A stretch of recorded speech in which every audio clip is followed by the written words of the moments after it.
Section 1. Same city, different century. The person who shook your life the most is probably the one your nervous system still remembers as irresistible. Tonight, we're going to walk into that contradiction. Why you can feel a strange pull toward people who unsettle you. Why love in this age feels louder, faster, and somehow emptier. And why the rules your grandparents used to build a life together don't seem to work on your screen-glowing reality at all. We're not just talking about modern dating. We're going to trace an invisible script. The way your nervous system learned what love should feel like. The way culture rewrote that script without asking you. And the way those two forces now collide every time you get close to someone. If you stay until the end, you won't just recognize these patterns in other people. You'll start to see the exact moment your own mind reaches for chaos and calls it chemistry, and the exact moment you can choose something different. My name is PsycheLure. Think of this voice as the part of you that doesn't panic, doesn't chase, doesn't beg, the part that simply watches, understands, and then decides. We're not here to blame men or women. We're here to turn on a light in a room you've been walking through in the dark. Because once you see what's really moving underneath your attractions, you can't go back to pretending it's just a vibe. Section 2. The quiet exhaustion of modern love. You don't notice the exhaustion at first. You just notice how simple moments don't stay simple anymore. You send a message, then stare at your phone, rereading what you wrote, wondering if you sounded too eager or not eager enough. You ask an honest question and somehow it turns into a debate about tone, timing, or what you really meant. You go out, you pay, you listen, you adapt. And on the ride home, instead of feeling close, you feel strangely drained. This is the part nobody warned you about. Not the big heartbreak, but the slow leak. The feeling that every connection is a test you didn't study for. That at any moment, one wrong word can erase weeks of effort. Notice what your body does when you think about love now. Do your shoulders rise a little? Does your jaw tighten? Do you already start rehearsing your defenses, just in case? You weren't born like this. Your nervous system learned, one argument at a time, that love might mean being cross-examined, that honesty might mean being punished, that showing up might still not be enough. And when your mind quietly decides that love equals tension, it stops reaching for connection and starts bracing for impact. Before we talk about modern women, we have to understand this. Both men and women are walking into dates with bodies that expect war, then wondering why peace feels impossible.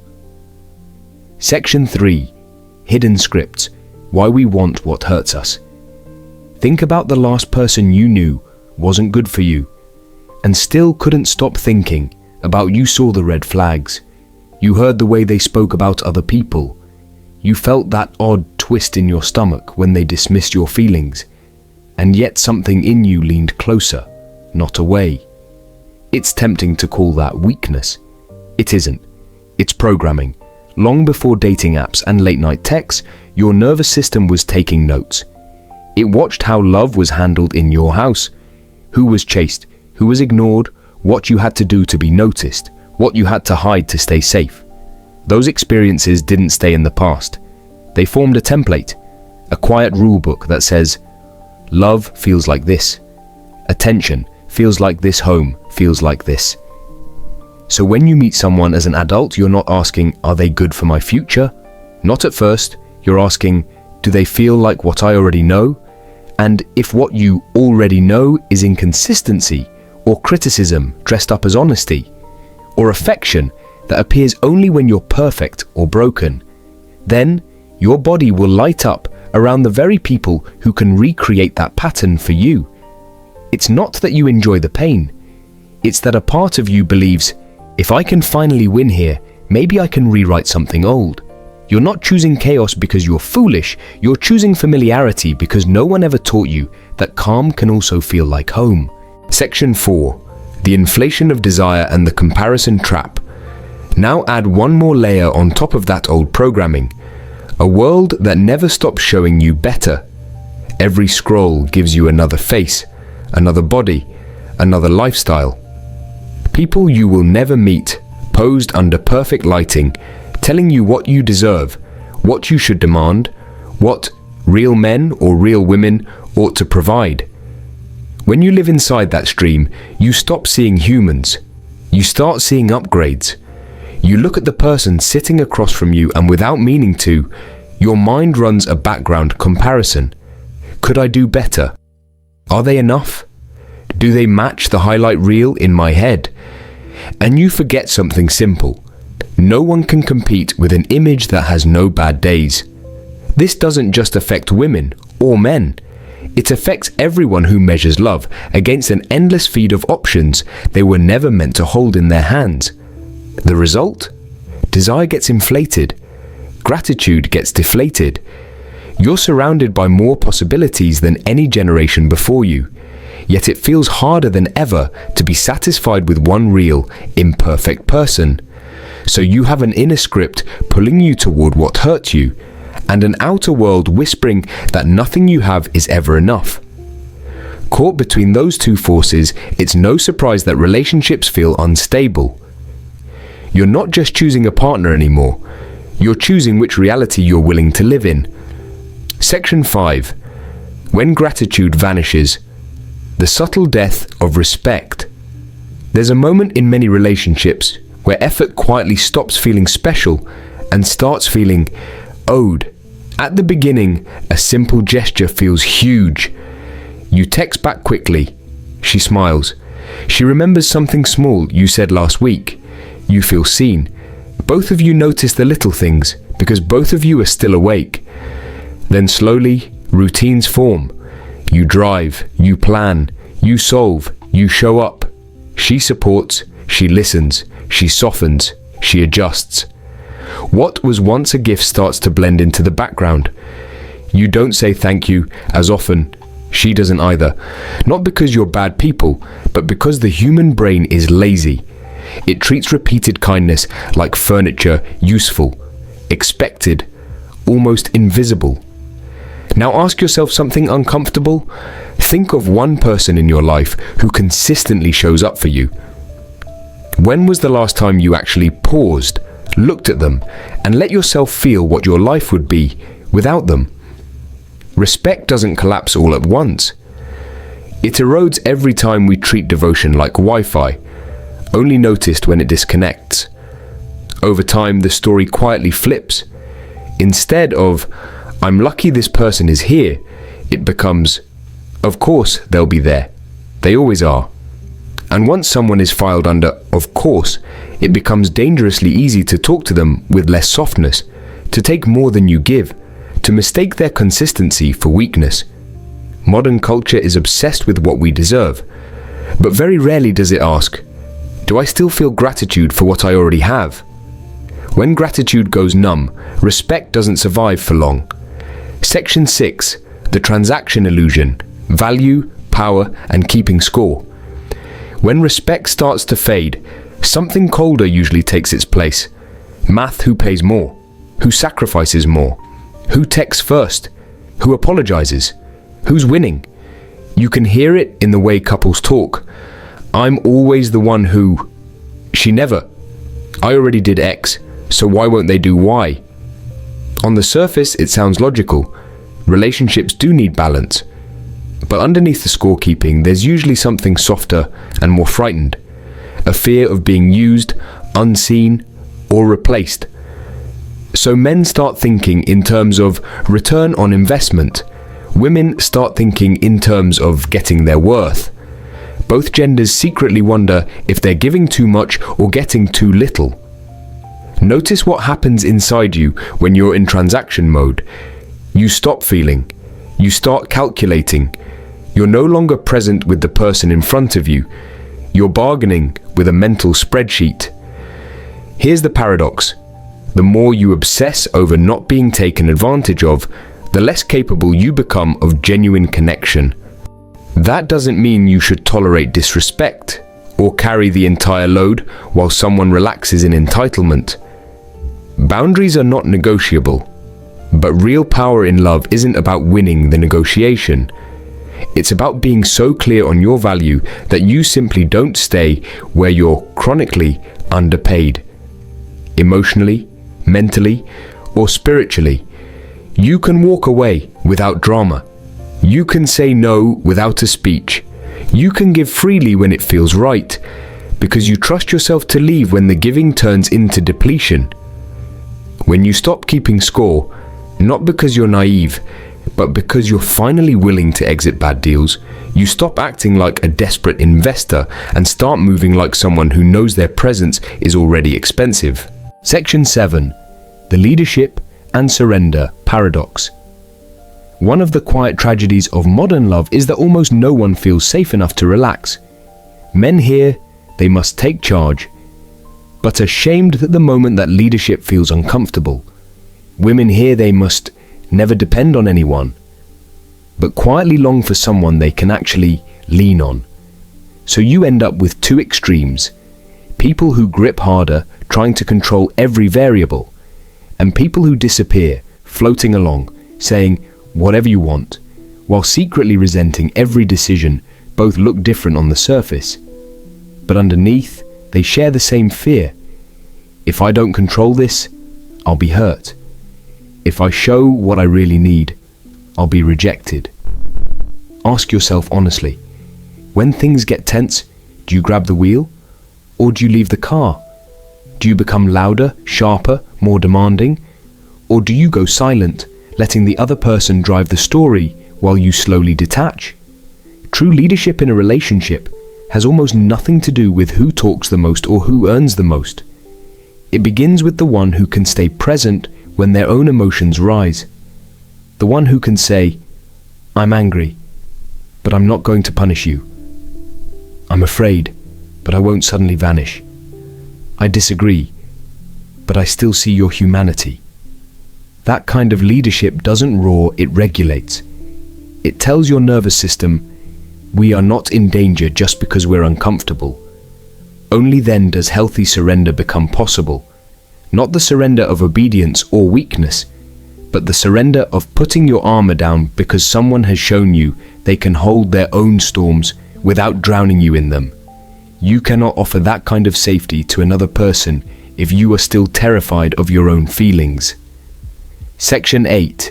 The 3 doors: how people escape. Intimacy. Most people don't run away from love. They run away from what love reveals, and they usually do it through one of 3 doors. Door 1 is cynicism. You turn your pain into a joke. You mock romance, tear apart other people's relationships, and call yourself realistic. Underneath, there's a younger part of you whispering, if I laugh at love first, it can't humiliate me again. Doctor 2 is numbness. You stay in relationships, but you turn the volume down inside. You don't ask for much. You don't share too deeply. You let months pass without real conversations. On the outside, you look loyal. On the inside, you're already halfway gone. Door 3 is endless searching. You become addicted to beginnings, new chats, new dates, new chances. Every time someone gets close enough to see you, you suddenly notice a fatal flaw and start over with someone else. You tell yourself you're just not settling. But if you're honest, you're not settling anywhere. Which door feels most familiar to you? Each door protects you from the terror of being fully seen. Each door gives a short-term relief. No commitment, no risk, no serious confrontation with yourself. But each door also guarantees a quieter, slower kind of pain. The pain of realizing years have passed and you've never truly let anyone meet the real you, including yourself. The real courage isn't in choosing a person, it's in choosing a way of loving. One where you notice when you're reaching for a door, take a breath, and decide, for once, to stay in the room with your discomfort, with your truth, long enough to see what could grow if you didn't escape. Section 9. Designing your filters. What to look for early. Once you understand your own patterns, the question becomes, How do I choose differently without playing games?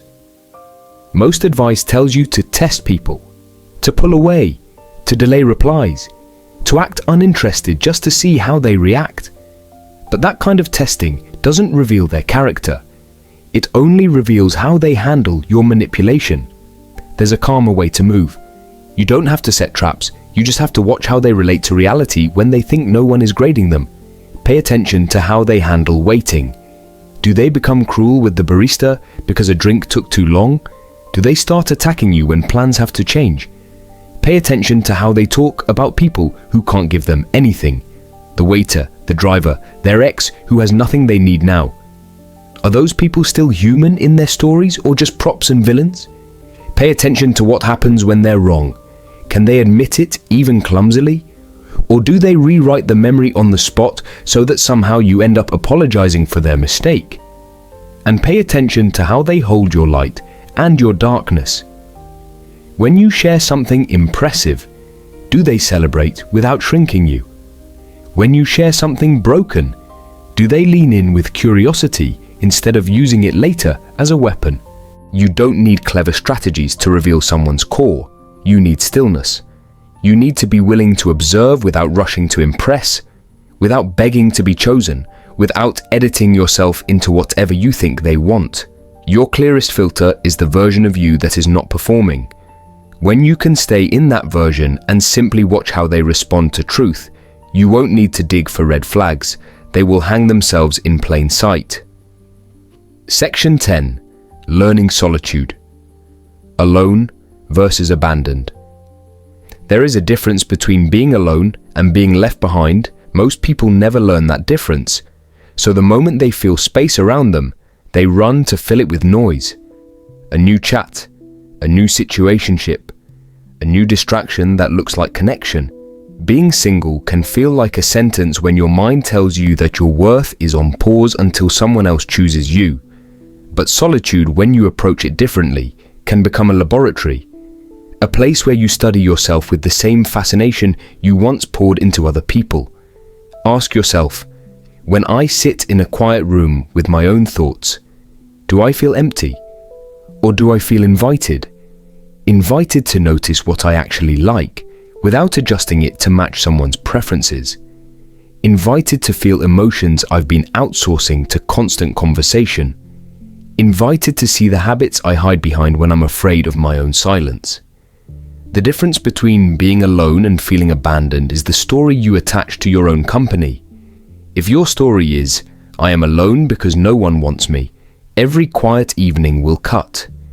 But if your story becomes, I am alone because I am rebuilding how I relate to myself, the same evening feels like training. If you can't sit with your own heart, you will keep handing it to people who haven't earned the weight of it, begging them to calm storms they didn't create and can't control. Solitude is not a punishment. It is how you learn to stop outsourcing your safety. And when you stop seeing aloneness as a verdict and start using it as practice, you walk back into the world less hungry. And hunger is what predators smell. First section 11, the new covenant, what you actually want from love. Beneath all the arguments about roles, beneath the noise about high value, this and low value, that most people quietly want the same three things: to be seen, to be safe, to be allowed to grow. But somewhere along the way, we started confusing those needs with cheaper substitutes. We chased intensity and called it passion. We chased unpredictability and called it chemistry. We chased validation and called it love. Look back at the people you've wanted the most. Did you truly feel seen by them? Or did you feel scanned and measured? Did you feel safe? Or did you feel addicted to proving you were enough? Did you feel like you could grow? Or did you feel like any change might scare them away? There are three different things at play in attraction: chemistry, compatibility, and capacity. Chemistry is that first spark. You don't have to earn it. You just feel it. Compatibility is how your lives, values, and directions align. That takes time to observe. Capacity is the most overlooked. It's their willingness and ability to do the inner work with you, to apologize, to listen, to adjust without losing themselves, to hold their own pain without turning it into a weapon. Modern culture worships chemistry. Dating apps are built on it. Social media sells it. But if you were honest with yourself, how many of your deepest cravings are actually about capacity? You don't just want someone who lights you up. You want someone who doesn't blow out the fuse every time intimacy gets real. The right person for you won't be the one who never triggers you. They will be the one who notices when your old wounds are waking up, and instead of punishing you for them, meets them with honesty, with patience, and with boundaries that protect you both. Section 12. Watching your next interaction. You are living in a time where love has never been more advertised, and never felt more confusing. Everywhere you look, someone is telling you what to expect from men, what to fear from women, what to demand, what to reject, what to tolerate if you know your worth. It's easy to get lost in that noise and forget the only place where your relationships actually exist, in the small, ordinary moments between you and one other human being. Confusion is not the end of your story. It's the doorway. If you've watched this far, you've already walked through part of it. You've seen your own patterns, the doors you use to escape intimacy, the ways you keep score, the wounds you keep calling back into your life and naming my type. So here is your task. Not for the next year, not for the next decade, just for the next interaction. With one person you care about, watch yourself as if you were sitting in a cinema, seeing your own behavior on the screen. Notice when your body tenses, when you reach for sarcasm instead of truth, when you pretend something doesn't bother you because you're afraid of losing them, when you withdraw love to regain a sense of control. Don't judge, just observe. Because the moment you can see your script, you are no longer trapped inside it. And if this episode held up a mirror for you, tell me in the comments, which part of your own pattern felt the most uncomfortable to recognize? And what do you want to do differently next time? This is PsycheLure. We don't hate women. We don't hate men. We study the currents underneath desire so you can stop drowning in them and finally learn how to swim.